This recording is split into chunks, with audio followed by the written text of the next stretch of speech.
Hello, Internet. My name is Brian, and today I am going to talk about the WRX VB model. This is a 2024, and why it is an audiophile's worst nightmare. I know there's been a lot of chatter about this car, and the exhaust drone noise, and the stereo system being crappy, and just all sorts of different stuff. So grab a cup of coffee or a cup of tea or whatever your drink of choice is. This is going to be a long video. I'm just going to ramble on about things I've learned, things I've seen, and, let's just have a conversation about it, okay? So first of all, as you can already see, I have done some treatments into the trunk, right? This is sound deadening and sound insulation. And I did it both on the trunk and behind the trunk lid and on the back deck here underneath, which you can't see right now. And I think before I get too far into the car, I need to talk about the sound deadening and the sound insulation, right? Because they're two different things. And I think there's some confusion about what they do, how they work. Sound waves in general, I think we should just talk about, and, give you my philosophy, my view on how this all plays together and comes together and why there's been so much confusion, alright? So, let's get started. Let's talk about sound waves, okay? The human ear can hear about somewhere between 20 hertz and 20,000 hertz, or 20k hertz. That's kind of our range of hearing. Now, why is this important? Well, it's going to come into play with this car for a number of factors. The first of which is the exhaust drone, right? So the exhaust drone from the factory on this car kind of shakes the whole interior of the car. People have varying degrees of hate for it. Some super hate it, some say it's not that bad. I'll talk about why I think there's a difference between customers in a minute. But that shaking is happening about 58 to 64 hertz, okay? That's a pretty low frequency. That's a bass frequency that is a very long sound wave, which means it travels through things a lot better. And that's why it's kind of all over the car, right? So a 62 hertz sound wave is about 16.5 feet long. Now, your WRX, well, it's about 16.5 feet long. Alright, so basically what I'm saying is the exhaust itself is the length of the sound wave, and if we can do anything to chop that up, like add a couple of washers there between the flange and the muffler, right? That's going to take about 1.5 to 3 feet, depending on how much sound insulation is in the muffler. It's going to take that length out, it's going to chop the sound wave up, and that will raise the frequency of the sound wave. So, if we can raise the sound wave, get it up more into a reasonable frequency, then some of our sound treatments can actually have an effect on it, right? Now, the other thing we need to talk about is directional versus omnidirectional, all right? A directional sound wave is a sound wave which you can hear and discern its originating location, right? It's like point and shoot. If I point a tweeter at you from here, or over here, or over here, you're going to be able to tell where it is, right? It's a directional sound wave. But as your frequencies get lower and lower and lower, and that sound wave gets longer and longer and longer, it becomes omnidirectional, right? It's no longer a point and shoot, it's more like a sphere that just fills everything. So, that, most people think omnidirectional sound kicks in at about 100 hertz, right? So Human hearing is 20 hertz, all the way up to 20,000 hertz. 100 hertz is not, it's not that high, right? It's still a pretty low frequency. But honestly, it's really not even 100 hertz, more like 80 hertz. Now that exhaust drone in the WRX said it's at 62 hertz, right? So we're definitely in that omnidirectional sound area where it's really hard to locate. So again, by shortening the exhaust, we raise the sound wave up into a more directional area, and our sound treatments have a little bit more of effect on it. Now, I'll make a video of how this shortened exhaust with the washer trick, how it sounds, and how fun it is when you're driving, because you can actually, depending on what gear you're in and what revs you're at, it can be anywhere from noisy and racy to super quiet, even with, giving it throttle. So, we'll talk about that.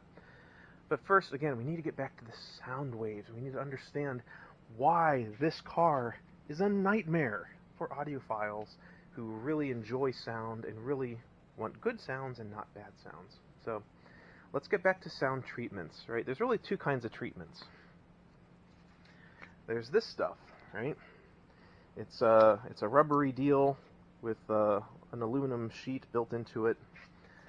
This is called sound deadening, and basically it's designed to make coffee cans that sound empty sound full. Does that make sense, right? It's all about really thin metal, tinny, trashy kind of sounds, getting rid of them so they have more bulk, so they don't echo as much. And, well, here, let's just look at this, right? So, this is the WRX without carpet, and I'm getting ready to put in the sound deadening and the sound insulation. Now, do you have to put it everywhere? No, but I've already torn the car apart, so I'm going to go ahead and put it everywhere. But let's just have a listen, right? So, up here in the footwell, that's pretty solid. Probably don't need a lot of sound deadening there. The sound insulation will still block the higher frequencies like the road noise, but the sound deadening probably isn't necessary. That's pretty good. That's pretty good. Ugh, what is that?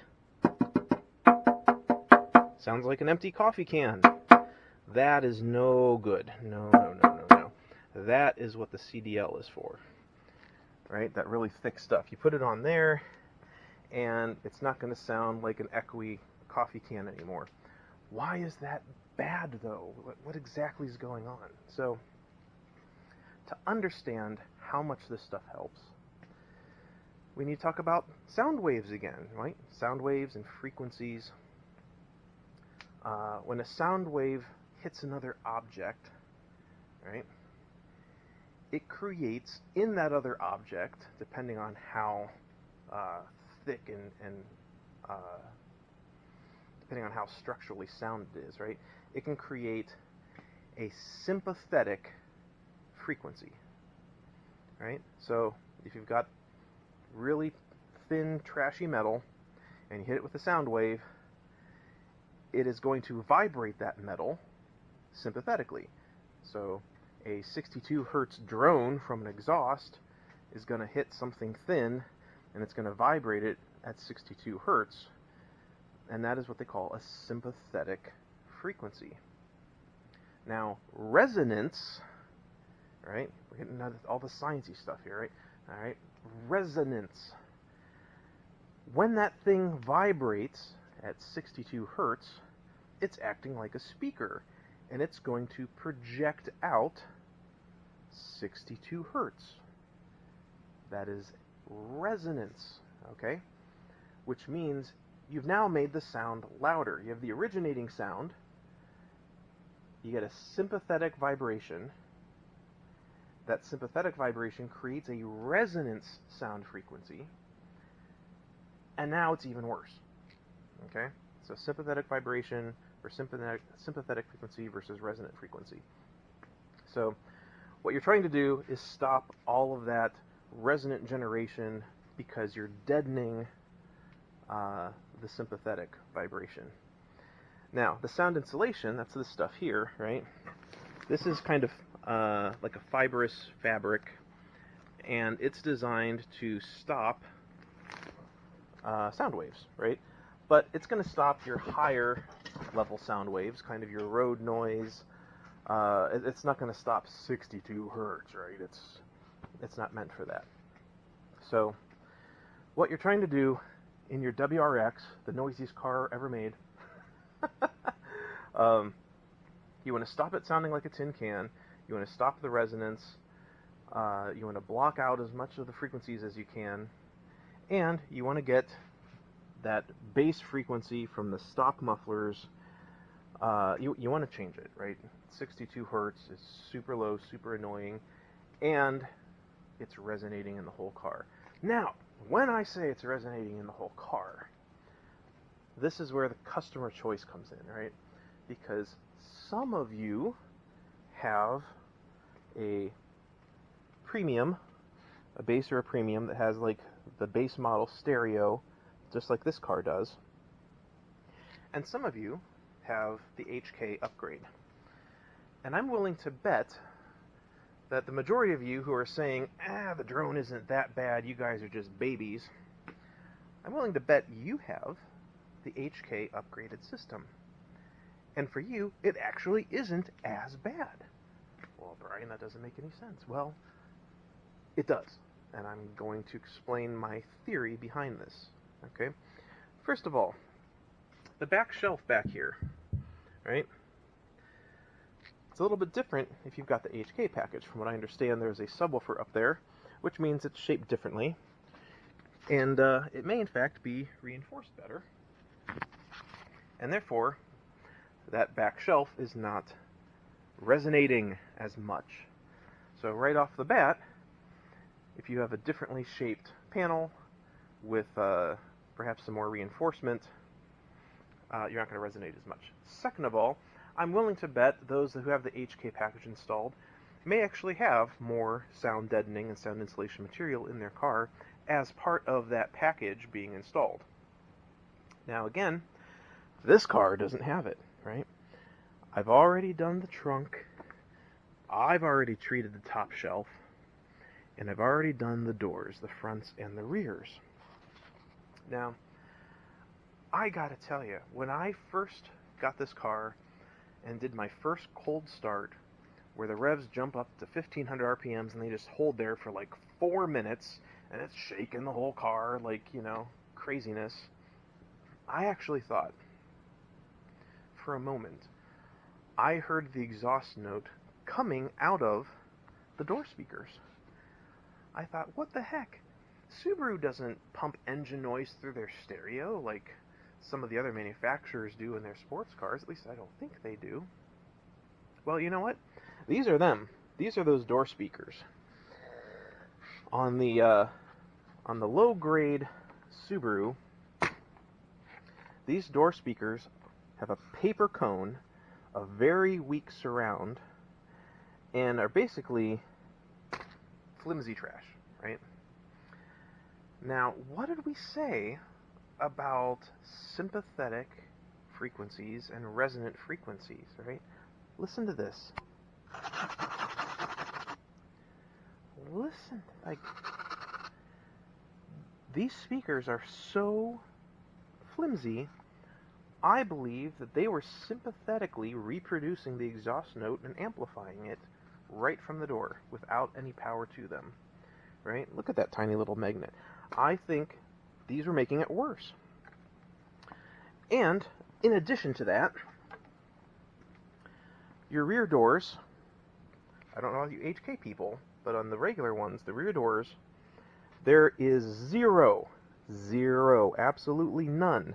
There is zero sound deadening, and there is zero sound insulation, which meant your back doors, they sounded like this, right? The hollow coffee can. You had the hollow coffee can going on in the door while you had the door speakers also resonating against the exhaust note, which made the whole door resonate. it's like a scientific perfect storm of crap, right? So here's what I'm trying to tell you. I've spent some time working on this already. I'm obviously not finished yet, right? But I did the trunk, both the sound deadening and the sound insulation. I did the top deck panel, and it helped, maybe 10 or 15%, right? But it helped with just general noise. Oh, I also did the top trunk too, right? Okay? It didn't help the way I thought it was going to help. However, replacing all of the speakers with upgraded speakers that actually have polypropylene cones and decent stiff surrounds in them, and treating the back doors with the sound deadening and the sound insulators, that made a huge difference. Huge difference. So, if you're on a budget and you don't want to do the whole car, what I recommend is you replace your crappy door speakers, well, all the speakers, right? Front door, back door, and the dash speakers, right? Super easy to do, not a big deal. Replace all those paper cone speakers that are making the problem worse with some decent speakers. And for goodness sakes, put some sound deadening and sound insulation in these back doors. I can't believe it didn't have any at all. Now the fronts, they had a little bit. It wasn't a lot. It was a little bit, right? But still better than nothing. I also treated the front doors. I don't think it helped as much as doing the rear doors. It also helped, right? Every 10 or 15% that you can get better will give you a better result. But the rear doors and changing all the speakers themselves has helped a ton. Okay, we've picked up our amp signals back here in the B pillar. Now this is very important. If you come down here and you look at your speaker wire colors, and then you come over here to your B pillar, they're not the same. Don't be fooled. There is a connector here where the speaker wires change color. So make sure you check that. So coming from that audiophile kind of sound wave, I don't know, obsession, maybe? We need to talk about a few more things here, right? We're not done yet. The speakers themselves.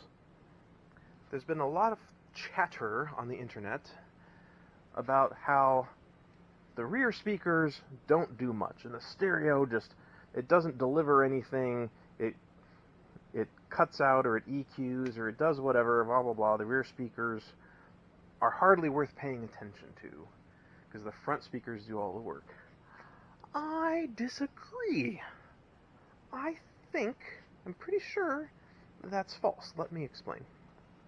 So, the front speakers, you have the dash speakers, 3.5 inch, and your door speakers, which are either 6.5 circular or 6x9, depending on what year you got.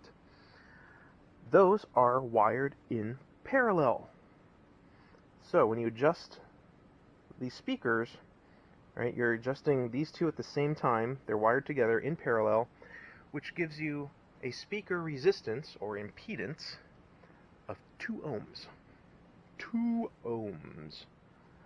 These speakers in the door are solo. They're not wired to anything else. Each one, they're solo wired, which means they remain at their 4 ohm impedance. Okay? 2 ohms because they're wired in parallel, 4 ohms because it's not. So yeah, your front speakers are going to sound louder than your back speakers because there's less resistance or impedance on those parallel wired speakers. This is why your radio has a function built into it called a fader, right? The front to rear power fader. If you want your rear speakers to be as loud as the front, turn your fader to the rear they have more resistance, they're going to need a little bit more power. So if you do a couple ticks to the rear, it's all going to balance out, right? There's a reason the fronts sound louder. It's because they have less resistance, right? Use your fader, balance them out, and I just saved you a ton of money because now you don't need a 4-channel amp to run all your speakers, right? It works just fine.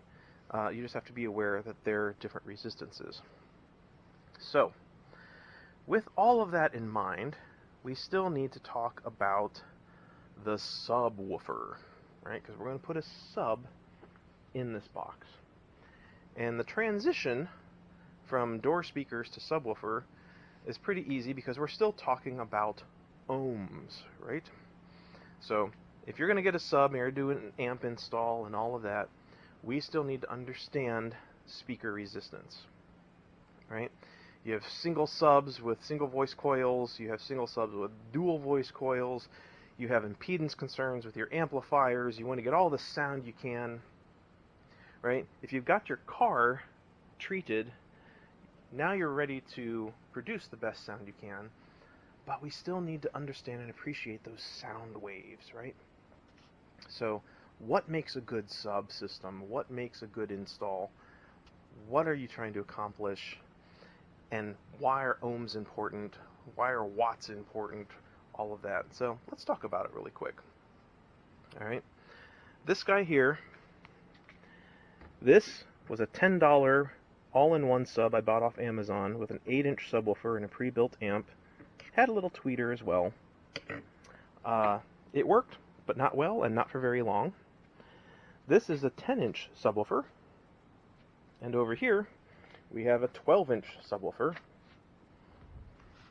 So, which one's going to be the best? The 12-inch, right? No. No. You got to understand the sound waves. You got to understand what you're trying to accomplish. And this is just my opinion, right? But I think a lot of people, they say they want a louder sub when what they really mean is they want a lower sub, right? We were talking about sound waves earlier, right? The 62 hertz that shakes the car. Well, a good subwoofer will produce all the way down to 20 hertz. Now, you can get a great sub out there, you know, they're spec'd for 30, 32, 35 hertz. That's fine. You know, a 2,000 watt subwoofer rated for 35 hertz is going to be pretty low and pretty loud. However, all of that really cool bass stuff that really shakes your chest and gets your insides all jiggly, and it's like that really cool science-y sound, right? There's a lot of stuff that happens between 35 hertz and 20 hertz. So, if you really want that deep bass, the first thing you need to spec out is a subwoofer that can produce 20 hertz. I don't care about the wattage. Make sure it can produce 20 hertz. Start with that. Now, at that point, once you have your sub picked out, you need to understand the power requirements and the impedance or the resistance, right? The ohms, whether it's 4 or 2 or 1. If you're going to buy multiple, you can do them in parallel or series and change the ohm values or what have you. I'll let you do that homework. But the point is, you need to understand what the impedance is going to be on that sub and the power requirements, and start with one that's spec'd at being able to reproduce 20 hertz. So, at that point, all you really have to do is match the sub with the amp, and you should be good to go. But there's a ton of chatter about how to do this properly as well. And I'm going to give you my 2 cents on it, okay? This is a 12-inch Kenwood small enclosure subwoofer rated for 20 hertz. Its power rating has a maximum of 450 watts, but an RMS value of 150 watts. Alright? Don't pay attention to the max. That's marketing. I don't care about the max. Stop buying things based on the max. Stop it. Right? What you want is that RMS, that continuous power. RMS is root mean square. It's a mathematical calculation, but what's important here is that is the power expected by the sub at an average continuous level. Obviously, your music's going to get louder and quieter, the bass is going to get heavier and lesser, and on average, your RMS for this is 150 watts. So, should you get a smaller amp or a big 400 watt amp, how do you match that? Well, again, the amplifiers have a max value. Woo! I don't care. What you want is the RMS value, that continuous power.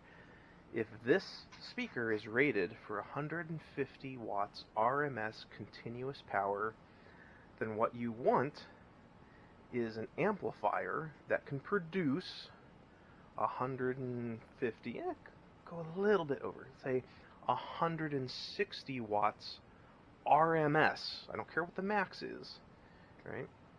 160 watts RMS to the speaker that has 150 watts RMS. Now you're matching your power output to your power ingestion, I guess, if you want to call it that. So,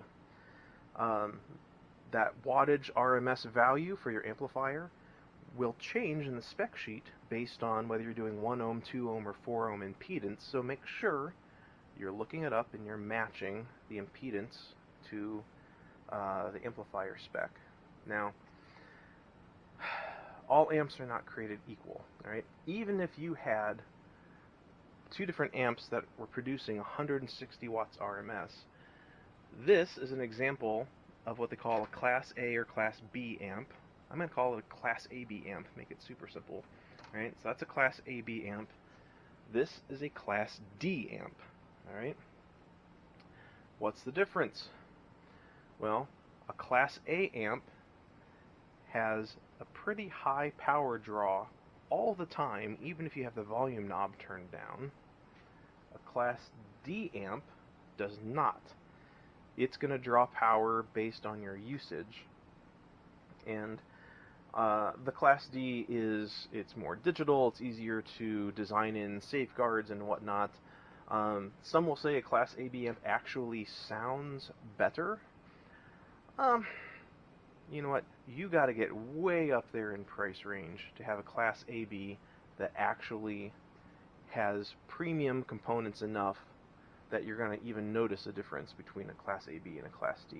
You want a Class D for a daily driver. Get a Class D, save the power, save the heat, have the extra safety, and by all means, we can get into a whole nother conversation here about price points. All right, a $50 1200 watt amplifier on Amazon is $50 wasted. Okay, all it's going to do is produce a ton of heat, maybe catch something on fire. It's not going to have the right protections. And by the way, if it has a fuse in the side that says like 10 or 15 amps, it's not a 1500 watt amplifier. You don't get 1500 watts out of 10 or 15 amps, all right? There's some basic math there. Don't fall for the marketing, right? Check the RMS value on your sub, the RMS value on your amp. Match your impedance, and that's what you're looking for. Now, remember when I said 20 hertz is where you want to be. You want a sub that can reproduce 20 hertz. This 12-inch sub cannot reproduce 20 hertz. This 10-inch sub can. All right? Sizes and everything. Now, this is designed to be a small enclosure subwoofer, and I know a lot of you are going to ask this, why isn't it ported? Well, ported is a different kind of installation, all right? You're not going to get a ported box that can go all the way down to 20 hertz. Ported doesn't work that way. Let's go inside so I can show you something. Hi, we're inside now. This is my other project I was talking about. I'm trying to tune my piano. I've had this piano a very long time. It does go out of tune quite often, and the heat wave hasn't really helped. But I kind of started thinking about the tuning of the sub box and how it correlates to pianos and sound waves, and let's just talk about that for a moment, okay? So, on a piano, and yeah, there's some drum stuff here too. I do drums and piano and sing all at the same time. It's kind of crazy. Not important right now.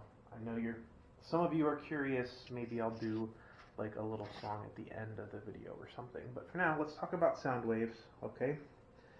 So, can you tune a sub box down to 20 hertz? No, you can't. Why? Because the sound wave is so long, right? I really want you to leave this video with an appreciation of frequency and length, okay? So let's look at these strings, right? Most of the strings in the piano there's 3 per note, but they're still skinny strings on each one, right? When you get down here, you notice they're kind of a different color, different thicknesses. So what's going on there? Well, it all has to do with the length of the frequency.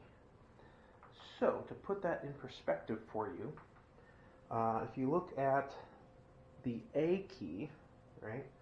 C, B, A, C, B, A. If you look at the A key on a piano, now the numbers I'm going to give here are just approximations, alright? They're very close, but they're not exact. Please don't blow up my comments with your exact numbers, alright? I'm just trying to give an overview here that's approximate, okay? Top A key, right? Approximately 4,000 hertz, right? 4,000, 2,000, 1,000, 500, 250 hertz, 125 hertz, 65 hertz. The bottom key on a piano, 27.5 hertz. It's still not even 20 hertz, right? That's how low 20 hertz is. A piano, a 6'1" grand piano cannot even do 20 hertz. So when you say you're tuning a sub box for a frequency of 20 hertz, you're not actually tuning it for 20 hertz. It's a harmonic of 20 hertz, right? You're not tuning it for this note. You're really tuning it for like this note. Right? And the whole music theory thing of how the harmonic works and whatnot, I'm not an expert on music theory, so you can look that stuff up yourself if you have more interest. But what's important is the wavelength, right? How long this really is. 27.5 hertz. It still doesn't fit in this piano. And a 20 hertz frequency sound wave is actually like 50 feet long. This piano is only 6.1 feet long. So how can it even do 27.5 hertz? Even that's way longer than this piano. Well, that's why these wires are different, right? All of these frequencies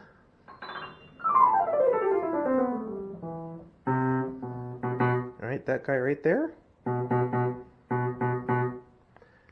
that's it. That's the last frequency that is actually less than 6 feet long. After that, all these other keys, right? They had to come up with a way to make the string vibrate slower in order to replicate a wavelength, the up and down motion, that is longer than the actual string. And that's why these are all wound, right? It's this steel core plus a copper winding around it. And that copper winding gets thicker and tighter as you go down. Again, trying to make the string slow down its movement so it can create that longer wave. So after right about here,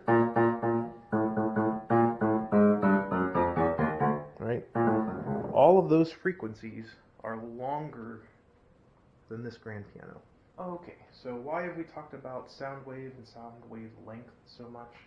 Because it relates to how much the sound penetrates that car, how much it's going to resonate in that WRX, and your highs and your mids, those will be stopped by the fibrous sound insulation that's specifically designed to stop them. But your lows, right, like that exhaust drone at 60 some hertz, right, that's not getting stopped by sound insulation, and the CLD sound deadener is only going to prevent the thin parts of the car from making the sound worse. So really your only option is to get that sound wave raised up to where your fibrous sound insulation can help stop it. And we did that by putting the washers in the muffler and shortening the exhaust note itself, just like we're taking it from this side of the piano over to this side of the piano. So let's go back and talk about amps. All right. This box is specifically designed for this sub with exactly 0.78 cubic feet of space. That amount of air, that back pressure, will allow it to comfortably reproduce that 20 hertz. Now I could turn it on and I could test it out and put it on the recording here and you could hear it, but you couldn't hear it. 20 hertz is really, really low, okay? The microphone in this camera that I'm using won't pick up 20 hertz, and chances are your cell phone or headphones or whatever you're listening to this video with also cannot produce the 20 hertz. So there's really no point in doing a demonstration there. Okay, so we've got the amp mounted to the box. We have the box installed in the trunk. I know the wiring's messy, but you're never going to see it, so I don't really care. The speaker grill has been painted to match the carpet color, and the box is actually mounted. You can see the brace right here. It's actually mounted to the hole in the spare tire well that would screw down the spare tire. So we just use that same mounting hole, and we mounted that bracket. It's just a U bracket. It's got kind of bent on both sides there, and it holds it in nicely. Now obviously we've taken the styrofoam out, so if we were to throw a heavy bag of dog food or something in there, that floppy plastic carpet cover that Subaru gives you is not going to withstand that force. So we made this reinforced panel here, and this just drops right in.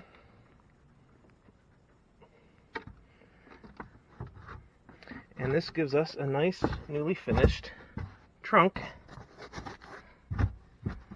There we go. Ta-da! And now we have a very nice trunk. And we can still place in the Subaru factory carpet thingy to go on top of it. Ta-da! Kind of hard to do with one hand. Sorry about that, folks. But there we go. So, all trunk space has been retained, and we've got a very nice audio system running. We do have all the sound insulation and sound deadening that I showed earlier. We now have a resonator in the exhaust, which does help take the edge off of that cold start. And I do believe, I haven't tried it yet, but I do believe the mufflers on the WRX, you can do a drop-in replacement, I think, with the Camry mufflers, since Toyota and Subaru are basically the same company now, and I expect it to be even quieter beyond the resonator. So I'll try that at some point, but for now, I'm very happy with the way everything sounds. Let's check out the test results. There we go. 111, 112 decibels. We're going to go inside.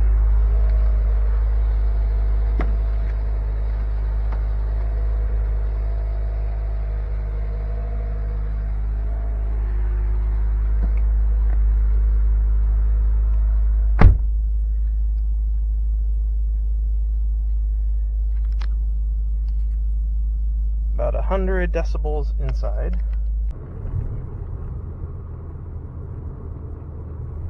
So most of our noise is at 82 hertz.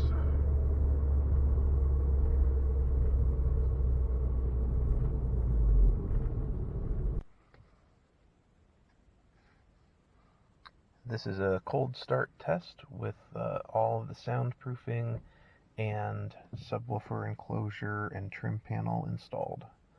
Let's see what we get.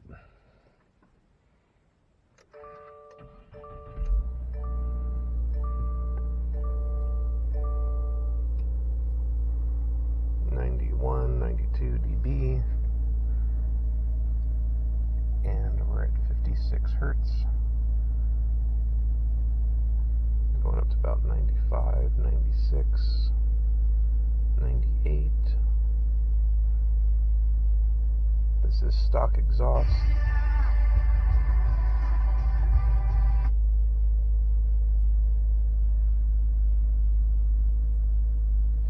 Hertz, 98, 100. All right.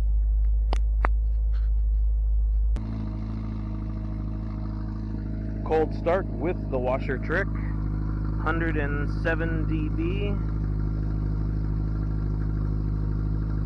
53 hertz outside.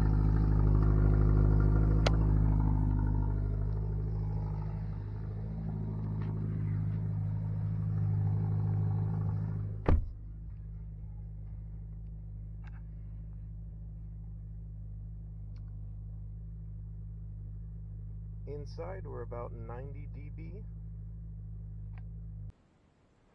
Alright, this is a cold start with sound insulation, with the subwoofer trim covers, with resonator installed in exhaust. Let's see how this goes.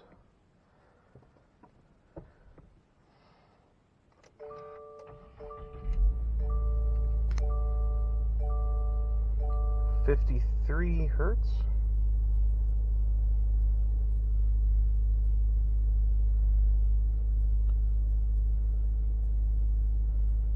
(95, 96 decibels). I just don't feel like the meters are representing the vast improvements that I'm hearing.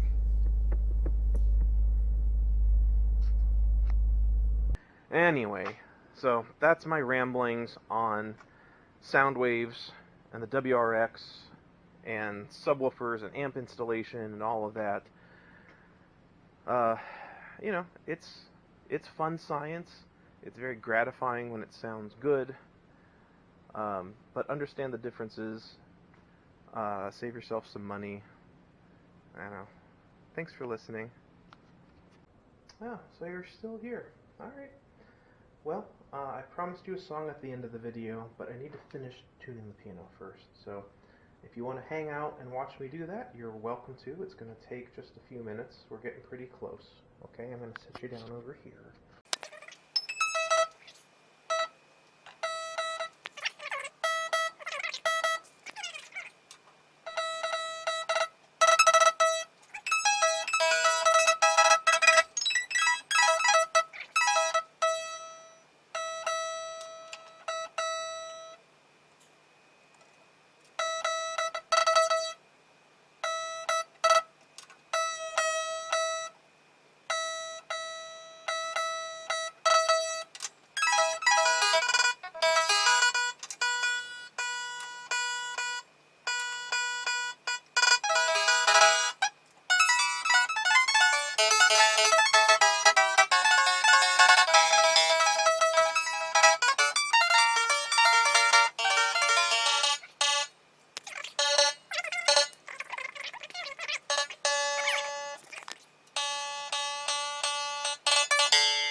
Alright, well I think that's about as good as it's going to get.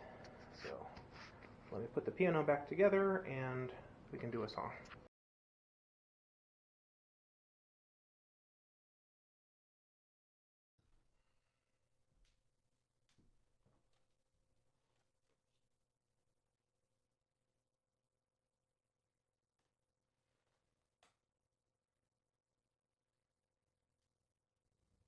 Okay.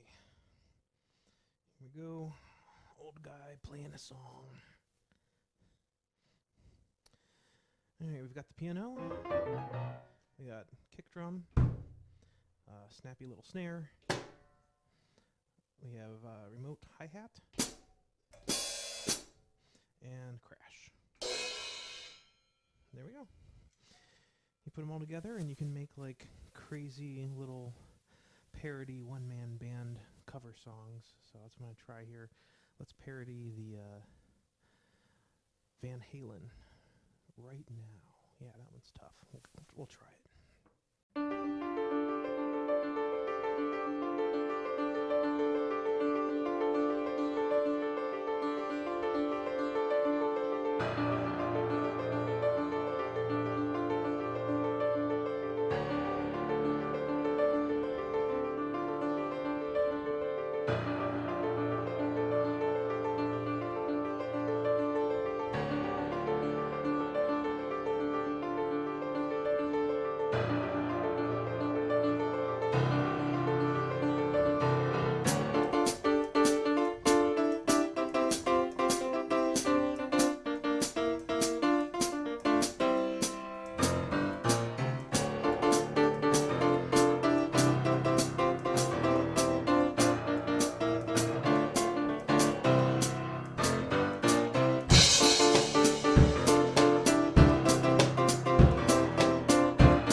Behind me, you gotta run to get even.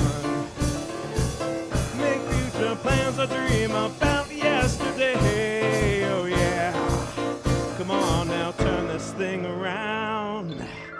Right now, it's your tomorrow. Right now, come on, it's everything. Right now, catch a magic moment.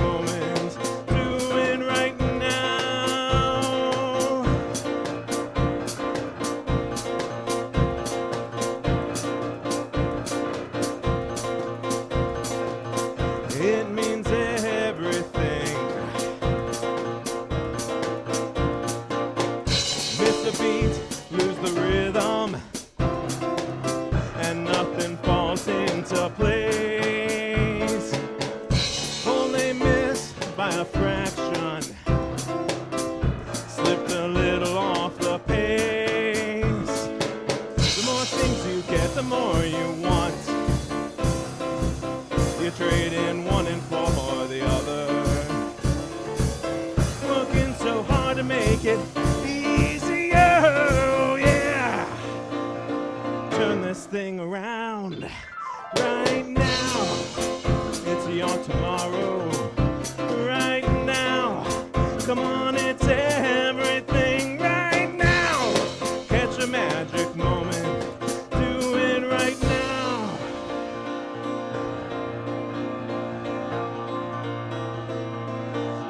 It means everything.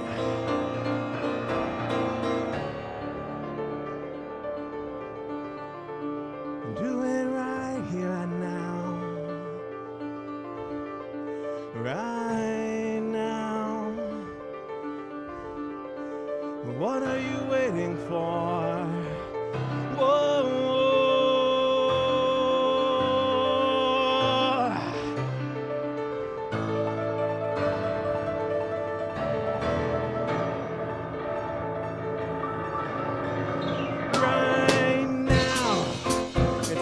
Tomorrow, right now, come on, it's everything. Right now, catch a magic moment, do it right now.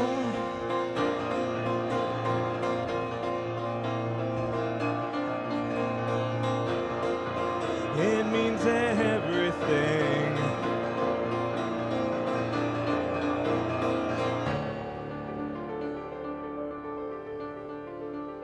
doing